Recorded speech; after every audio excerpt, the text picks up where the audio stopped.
Soy un hombre soltero de unos 30 años, vivo en las afueras de Valencia. Mi familia, sin exagerar, me ha tratado como basura durante toda mi vida. Y ahora, después de años de distancia, regresan. Para exigirme que les dé mi casa.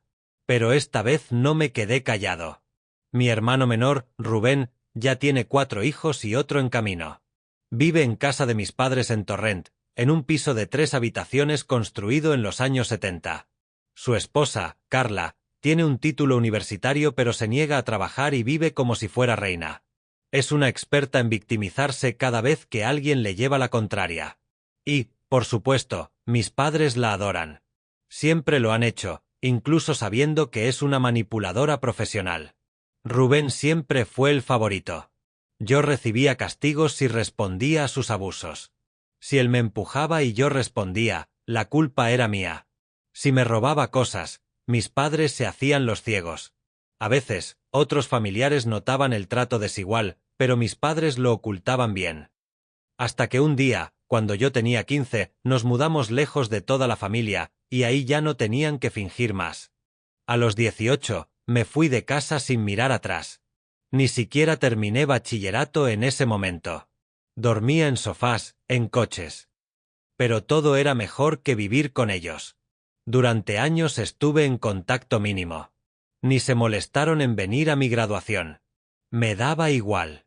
Luego llegó la pandemia, perdí el trabajo, mi compañero de piso también, y no pudimos pagar más el alquiler del departamento en el que vivíamos. Me vi obligado a vender casi todas mis pertenencias. Tenía una furgoneta vieja, y encontré una caravana por 1000 euros en Wallapop. La instalé sobre mi coche y comencé a vivir ahí. Al principio pensé que era temporal, pero pasaron meses. Intenté pedirle a mis padres quedarme con la caravana aparcada frente a su casa. Me dijeron que no había espacio y que, si quería quedarme, tenía que pagarles lo mismo que costaba un alquiler en la zona. Por un trozo de acera frente a su casa. Yo estaba desempleado y desesperado. Por supuesto, me negué. Mi cuñada se rió en mi cara cuando se enteró. Rubén también. Me llamaron vagabundo. Pasé noches en parkings de supermercados, temiendo que alguien intentara entrar en la caravana mientras dormía. Aprendí a robar electricidad discretamente de enchufes exteriores para recargar las baterías del frigorífico. ¿Vergonzoso? ¿Quizás necesario? Absolutamente. Después de muchos rechazos laborales, finalmente conseguí empleo en una nave industrial en Paterna. Mi jefe era un tipo práctico. Me permitió aparcar la caravana detrás del edificio y conectarme a la red eléctrica a cambio de trabajar gratis los domingos. También tenía acceso a los baños del almacén. Incluso podía entrar a duchas de un gimnasio cercano gracias a un amigo. Poco a poco, mi situación mejoró. Ahorré todo lo que pude y, a mediados del año siguiente, encontré una casa prefabricada de 3 habitaciones a solo 3 kilómetros del trabajo. Logré negociar 10.000 euros menos del precio inicial. Con todos mis ahorros como entrada, obtuve una hipoteca. Por fin, una casa mía. Incluso coloqué la caravana en el jardín como una mini casa de huéspedes. Estaba orgulloso. Y entonces cometí el error de publicarlo en redes sociales. A los pocos días, mis padres, Rubén, Carla y sus hijos aparecieron sin avisar. Ni siquiera sabían mi dirección. ¿Me habrán seguido desde el trabajo? Aún me lo pregunto. Entraron como si fuera una visita turística. Carla con una sonrisa misteriosa en el rostro. Mis padres no paraban de repetir lo vacía que se veía la casa para alguien sin esposa ni hijos. Rubén comentaba lo cerca que estaba la casa de su trabajo. Y entonces supe que algo andaba mal. Rubén me pidió hablar a solas. El resto salió al porche como si ya supieran qué iba a pasar. Me senté frente a él y sin rodeos, me dijo que su esposa estaba embarazada otra vez, que no cabían más en casa de mis padres y que yo debía dejarles mi casa. Que podía vivir tranquilamente en la caravana del jardín. Dijo todo eso como si fuera un trato cerrado. Incluso extendió la mano para sellarlo. Yo lo miraba atónito. ¿Mi hermano estaba en serio? Después de años de abuso, ¿ahora quería mi casa, sin pagar un euro? Saqué el móvil y comencé a grabar. Rubén no se inmutó, siguió diciendo que habría nuevas reglas, toques de queda, que no podía entrar a mi propio hogar sin avisar. En serio, como si fuera un inquilino en mi propia propiedad. Mientras Rubén hablaba como si estuviera firmando el contrato de su vida, me hervía la sangre. Años aguantando sus humillaciones, sus golpes, sus burlas. ¿Y ahora me decía que debía hacerlo por él? Le dije alto y claro, ni de coña. Rubén retrocedió como si le hubiera gritado en la cara. De hecho, lo hice, era mi casa. No la suya, no la de nuestros padres, no un albergue familiar para su creciente prole. Era mía y esta vez, no iba a agachar la cabeza. Le dejé claro que no pensaba ceder ni una habitación, y que si fuera otra persona, alguien decente, tal vez me lo pensaría. Pero él y su mujer no me generaban ninguna confianza. No después de todo lo que me habían hecho. Rubén empezó a gritar, como si mis paredes fueran las de su casa. Me dijo que yo no tenía familia, ni esposa, ni hijos. Que no merecía la casa, que debía entregársela por el bien de los niños.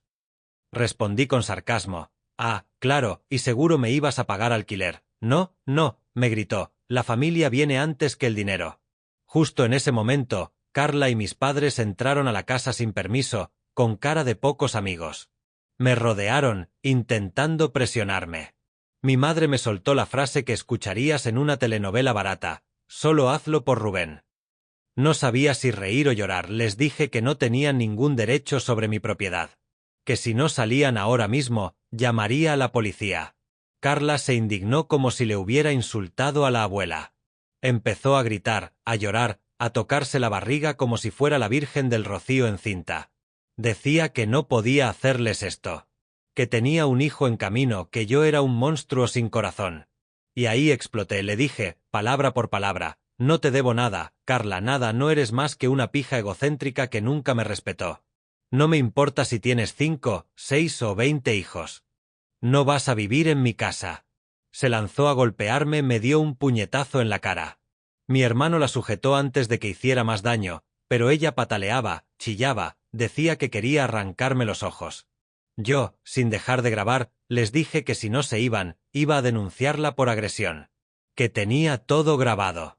Mi padre intentó calmar la situación, pero mi madre me soltó otra amenaza pasivo-agresiva. Te damos una semana para que lo pienses bien. Le respondí que no había nada que pensar. Y les grité que no volvieran jamás. Pasaron unos días en calma hasta que llegó el segundo asalto. Un viernes por la tarde, regresé del trabajo y encontré una furgoneta de mudanza y el coche de Rubén aparcados en mi entrada. Mi estómago se hundió. Estaban metiendo cosas dentro de mi casa. Carla saludó con una sonrisa asquerosa. Tranquilo, tu mami ya dijo que estaba bien. Me metí en el coche y llamé a la policía mientras ella golpeaba mi ventana, gritándome que no podía hacerles esto, que tenían derecho a estar ahí. Cuando llegaron los agentes, les conté todo, mostré mi DNI con la dirección y señalé la cerradura de la puerta. Que había sido forzada y cambiada. Encima, la cerradura vieja estaba tirada en el porche junto a un taladro. Un Harbor Freight de los baratos, con el estuche de brocas abierto. ¿Podían ser más idiotas dejando las pruebas ahí? Cuando confrontamos a Rubén y Carla, salieron de la casa sonriendo. Traían unos papeles en la mano. Un contrato de alquiler con mi firma. La firma no se parecía en nada a la mía. Ni por asomo, les dije a los policías que eso era fraude descarado y que estaba dispuesto a denunciarlo. Rubén se puso pálido, Carla, en cambio, seguía en modo drama. Solo queremos un hogar para nuestros hijos. Lloraba mientras se acariciaba la barriga como si fuera la Virgen de Guadalupe.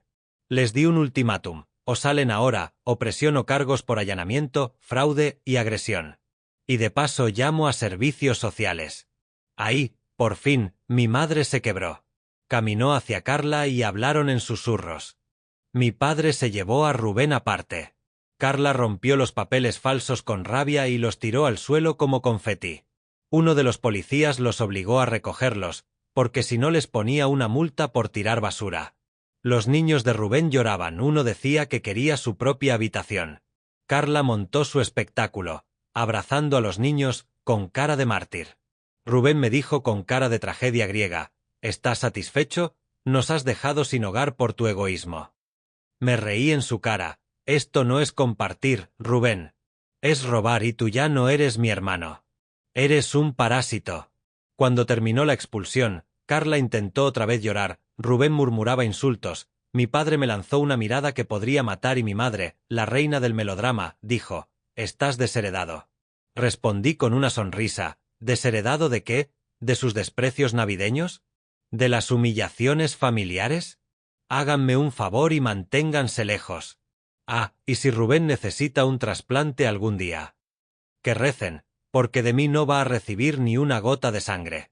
Cuando les dije que no donaría ni un riñón por Rubén, ni aunque estuviera muriéndose, mis padres se quedaron helados. Carla ya ni lloraba. Ahora se tiraba al césped de mi jardín, gritando que la estábamos destrozando emocionalmente. Uno de los agentes miró a los otros y dijo, ¿alguien más siente que no nos pagan lo suficiente para estas mierdas? Les exigí a todos que sacaran sus cosas ya. Afortunadamente, no habían tenido tiempo de deshacer las cajas. La mudanza fue rápida, pero no por eso menos dramática. Mi madre intentaba negociar, Rubén podría pagarte un alquiler. ¿No te parece justo? No, respondí seco, no quiero su dinero. Y menos aún volver a vivir con vosotros. Carla, al oír eso, tiró una caja al suelo y se dejó caer como si estuviera en el Teatro Romano. Decía que no podía volver a casa de mis padres, que le daba ansiedad, que compartir baño con mi madre era insoportable, que sus hijos necesitaban espacio. Y yo, mientras tanto, observando cómo se desmoronaba su plan perfecto. Mi madre llegó al punto de ofrecerme que me mudara yo con ellos para que Rubén pudiera alquilarme la casa. Le dije, ¿estás escuchándote? ¿Dejar mi casa para volver al infierno del que escapé hace más de 10 años? Prefiero vivir en una cueva. Carla, al escuchar eso, tiró otra caja. Se quedó sentada en el suelo, haciendo pucheros como una niña. Rubén recogía cosas en silencio, derrotado, pero su cara era puro odio. Al final, terminaron de cargar el camión de mudanzas. Antes de irse, Rubén lanzó las llaves de la cerradura nueva a una alcantarilla cercana y dijo, «Búscalas tú, listo». El policía no dijo ni pío, solo le ordenó que las recogiera. Rubén tuvo que levantar la rejilla, meterse con medio cuerpo en la alcantarilla y sacar las llaves lleno de barro. Cuando me las entregó, me las estampó en la mano con desprecio. Les grité que se fueran, que no quería volver a verles. Y mi madre, ya desde el coche, lanzó una última puñalada emocional. «Algún día lo lamentarás por no hacer esto por tu hermano». Le respondí, «Que se lo haga otro, yo no le debo nada a nadie». Pensé que ahí terminaba la historia. ¡Qué iluso fui! Un par de semanas después, empecé a recibir mensajes extraños. Números desconocidos, gente que no conocía, insultándome.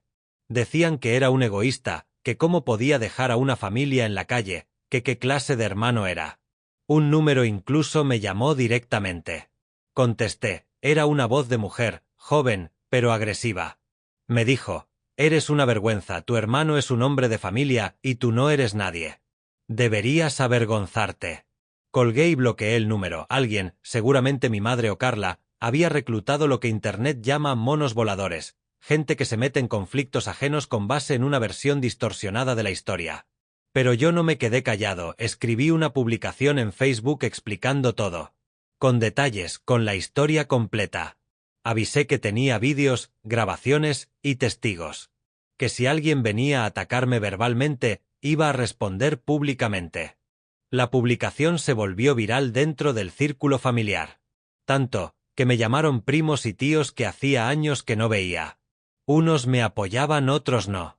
Pero la mayoría me creyeron. Mis padres y Rubén intentaron contraatacar, pero ya era demasiado tarde. La verdad había salido a la luz. Me gané el apoyo de muchos parientes que ya sabían que mis padres siempre favorecieron a Rubén. Uno de mis primos me dijo, «Tío, esto lo veíamos venir, solo que nunca pensamos que fueran tan descarados». Aún así, mis padres no se rindieron del todo. Porque lo peor aún estaba por llegar. Una mañana, me desperté con ruidos en la puerta. No timbres, golpes. Miré por la mirilla, Rubén y mis padres. Otra vez. Abrí solo lo justo para hablar con ellos, con la cadena puesta. Mi padre y mi hermano intentaron empujar la puerta, pero la cadena los detuvo. Les dije, «Estoy grabando todo, un paso más, y llamo a la policía». Mi madre, con voz almibarada, preguntó, «¿Ya lo pensaste mejor? ¿Podemos entrar?». Les respondí sin dudar, ni en sueños. Rubén es tu hermano, tu sangre, me gritó ella. Y tú eres la persona que más daño me ha hecho en esta vida, respondí. Y aún así piensas que voy a regalar mi casa porque tu hijo no sabe ponerse condón. Cerré la puerta, escuché a Carla gritar desde el coche. Es un monstruo, lo juro por Dios, es un maldito monstruo. Esa noche cambié la cerradura. Otra vez compré cámaras de seguridad. Y una alarma. Había declarado la guerra. La semana siguiente fue inquietantemente silenciosa. Ningún mensaje, ninguna llamada. Ningún intento de invasión. Hasta que recibí una carta, pero no cualquier carta. Una notificación legal. Rubén me estaba demandando, sí, como lo oyes, mi propio hermano intentaba demandarme por promesa verbal incumplida y daño emocional. Según él, yo le había prometido verbalmente que podía mudarse a mi casa. Y como me eché para atrás, estaba causándole un perjuicio emocional y económico irreparable. Adjuntaban un testimonio de mi madre y Carla como prueba. Casi me atraganto del asco. Contacté con un abogado, le conté todo, le enseñé las grabaciones, los vídeos, las fotos de la cerradura rota, las amenazas. El tipo se rió. Esto es un chiste, me dijo, pero aún así, tenemos que prepararnos. Hay gente muy tonta con abogados aún más tontos. Presentamos una contrademanda por intento de usurpación, fraude documental y agresión. Lo que no esperaba es que este conflicto se convirtiera en el mayor escándalo familiar de la década. Porque, claro, una vez que se menciona un juicio, la familia entera empieza a posicionarse. La mitad de mis tíos me llamaron para decirme que estaban de mi parte. La otra mitad se quedaron callados. Mi madre, por supuesto, intentó pintarme como el monstruo del cuento. Pero cada vez que abría la boca, alguien le preguntaba, «Oye, ¿y por qué permitiste que Rubén cambiara la cerradura de la casa de tu otro hijo?» No tenía respuesta, porque no hay respuesta lógica para eso. Llegó el día del juicio preliminar. Rubén y Carla llegaron vestidos como si fueran a una comunión. Ella con la barriga en alto, frotándola con cara de mártir. Él con esa sonrisita de todo me lo merezco. Mi abogado presentó las grabaciones. Las fotos, la firma falsa, todo. El abogado de Rubén se fue descomponiendo con cada prueba. La jueza los miró como si estuviera viendo una obra de teatro barata. Y entonces, cuando les preguntaron si tenían algo más que añadir, Carla soltó un discurso que parecía sacado de un reality show de Telecinco. Su señoría, somos una familia joven, con hijos, sin recursos, y este hombre, señalándome con dramatismo, tiene espacio de sobra. Solo pedimos un hogar, un poco de compasión. La jueza, sin inmutarse, respondió, esto no es un juicio moral, señora. Es legal y legalmente, ustedes no tienen ningún derecho sobre la propiedad del demandado. Han intentado falsificar documentos, forzar una cerradura y ocupar una vivienda que no es suya. Deberían dar gracias de que no estén en un juicio penal. ¡Boom! Yo no dije una palabra más, solo sonreí. El caso fue archivado. Y la jueza dejó claro que, si volvían a molestarme, podían enfrentarse a consecuencias legales graves. Pensé que con eso terminaba todo. Error. A los pocos días, recibí una carta manuscrita de mi madre. No, no era una disculpa, era un monólogo pasivo-agresivo en el que me decía que la familia es lo primero, que Rubén solo quería lo mejor para sus hijos, y que yo era un egoísta que vivía con odio. Lo mejor, el final de la carta decía, cuando tenga que cuidar de nosotros en la vejez, recordarás que fuiste tú quien rompió la familia, ¡ja! La quemé sin siquiera responder. Pero la historia aún tenía un giro más. Unos meses después, Rubén perdió su trabajo. Algo relacionado con una investigación interna, según me contó un primo. Supuestamente, se descubrió que usó una impresora de la empresa para hacer documentos falsos. Nadie dijo nada abiertamente. Pero me preguntaron si por casualidad tenía una copia de los papeles falsificados del contrato de alquiler. La tenía y claro que la envié. No sé si fue eso lo que lo hundió, pero poco después supe que Rubén y Carla se habían ido a vivir a casa de los padres de Carla en Zaragoza. Mis padres dejaron de hablarme. Me bloquearon en todas partes. Mejor. Ahora vivo tranquilo, solo dueño de mi casa, de mi paz y de mi historia. Rubén ya no tiene empleo, ni vivienda propia, ni credibilidad. Carla sigue haciendo de víctima en redes sociales.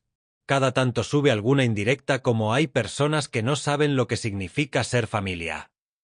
Nadie le responde. Yo solo miro desde lejos. Y agradezco no haber cedido. Poco a poco, todo fue volviendo a la calma. El caos que mi familia intentó sembrar quedó atrás como un mal sueño, aunque de esos que te despiertan sudando en mitad de la noche. Yo me centré en rehacer mi vida. Decoré la casa como siempre quise. Convertí una de las habitaciones en un estudio de música. En otra armé una pequeña biblioteca con sofá-cama por si venía algún amigo de visita. Y la tercera sigue vacía no por falta de opciones, sino porque me gusta el espacio. Esa libertad de caminar por mi casa en calzoncillos sin que nadie me diga que soy un egoísta sin hijos. Esa paz no tiene precio. Una noche, mientras tomaba una cerveza en el porche, recibí un mensaje. Era de un número desconocido, lo abrí con recelo. No espero que me perdones. Solo quería que supieras que Carla y yo nos separamos. Perdí el trabajo, la casa, y ahora también a mis hijos. Mamá y papá me echaron porque ya no tengo cómo ayudar. Dijiste que todo esto pasaría. Y pasó. No te pido ayuda. Solo quería que lo supieras. Rubén. Me quedé congelado. No supe qué sentir, lástima, satisfacción, tristeza. Lo pensé durante una hora, luego apagué el móvil. Y no respondí. Porque sabes qué, la justicia a veces llega sola. Y no siempre se trata de venganza activa. A veces, simplemente hay que esperar a que la gente se hunda en su propia miseria. Rubén era un príncipe malcriado en el reino de mis padres. Vivía con privilegios, sin consecuencias. Hasta que el mundo real le exigió responsabilidades. Y no estaba preparado. Yo, en cambio, pasé por el infierno de la caravana, las noches sin dormir, los insultos, el desprecio. Pero salí más fuerte, más sabio, más libre. A veces la familia no es la que te toca, sino la que eliges. Hoy tengo amigos que valen más que toda mi familia biológica junta. Tengo vecinos que me saludan con respeto, no con cuchillos en la espalda. Tengo paz. Y tengo mi casa. Esa casa que ellos quisieron arrebatarme, convertir en refugio para su caos, destruir como destruyeron mi infancia. Pero no pudieron porque por primera vez en mi vida me defendí. Y lo volvería a hacer. Una y otra vez. Sin arrepentimiento. Sin miedo. Sin perdón.